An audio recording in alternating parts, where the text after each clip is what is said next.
கட்டை பேட் விளையாட்டை கேள்விப்பட்டதுண்டா? ஆங்கிலேயர் ஆட்சி காலத்தில் திருச்சியில் விளையாடப்பட்ட இந்த போட்டிக்கு மீண்டும் புத்துயிர் ஊட்டி வருகின்றனர் பொன்மலை நண்பர்கள் குழுவினர். அது குறித்த ஒரு செய்தி தொகுப்பை பார்க்கலாம். அண்மை செய்திகளுக்காக இணைந்திருங்கள் புதிய தலைமுறையுடன்.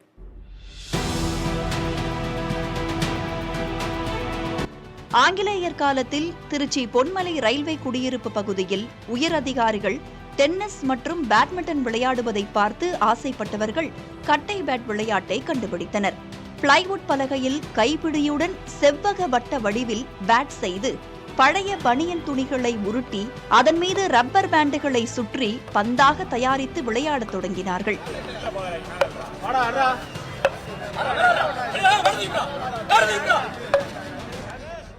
இந்த விளையாட்டை உலகிலேயே திருச்சி பொன்மலை பகுதியில் மட்டும்தான் 100க்கும் மேற்பட்ட அணியினர் விளையாடி வந்தனர்.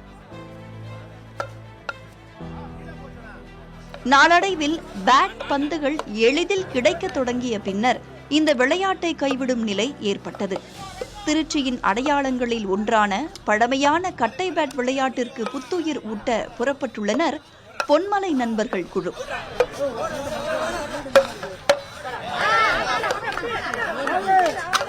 நான் கடந்த எனக்கு சின்ன பிள்ளையா இருந்தப்போ இந்த விளையாட்டு தெரியும், கட்டை பூப்பந்தாட்ட போட்டி. இதை பற்றி சொல்லணுன்னா எங்கள் அப்பா காலத்துலேருந்தே விளாண்டுட்டு இருக்காங்க எல்லாம். அப்போ விளையாடுறப்ப ஒரு 60 டீமுக்கு மேலே விளையாண்டுச்சு.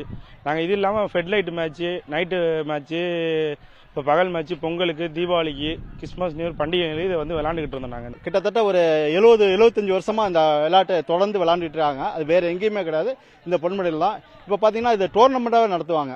இப்போ ஃபர்ஸ்ட் வர டீமுக்கு 10,000 ரூபா, ரெண்டாவது டீமுக்கு 7,000 ரூபா, மூணாவது டீமுக்கு 5,000 ரூபான்னு அந்த டோர்னமெண்ட்டாகவே மற்ற இந்த விளையாட்டுலாம் அந்த டோர்னமெண்ட் நடந்தது. அது மாதிரி இந்த கட்டப்பட்ட டோர்னமெண்ட் அது பொன்மலையில் தொடர்ந்து நடந்துகிட்டே இருக்கு. ஆண்டுதோறும் கட்டை பேட் விளையாட்டு போட்டி நடத்தப்பட்டு வருகிறது.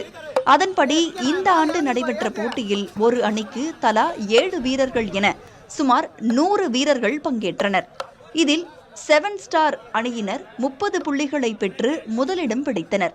அந்த அணிக்கு 10,000 ரூபாய் பரிசும் வழங்கப்பட்டது.